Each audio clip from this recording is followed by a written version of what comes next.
نور على مر الزمان تألقا وأضاء للدنيا طريقا مشرقا وهدى من الرحمن يهدينا به للصالحات وللمكارم والتقى نور على مر الزمان تألقا وأضاء للدنيا طريقا مشرقا وهدى من الرحمن يهدينا به للصالحات وللمكارم والتقى هذا كتاب الله أعذب منهل أنعم به من مورد لمن استقى قد صانه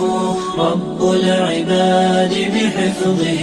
وحماه حتى لا يضيع ويخلقا طوبى لمن حفظ الكتاب بصدره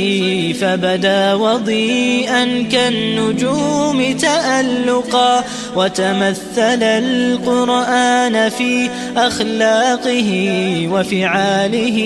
فيه الفؤاد تعلقا وتلاه في جنح الدجى متدبرا والدمع من بين الجفون ترقرقا هذه صفات الحافظين كتابه حقا فكن بصفاتهم متخلقا يا حافظ القرآن رتل آيه فالكل أنصت للتلاوة مطرقا يا حافظ القرآن لست بحافظ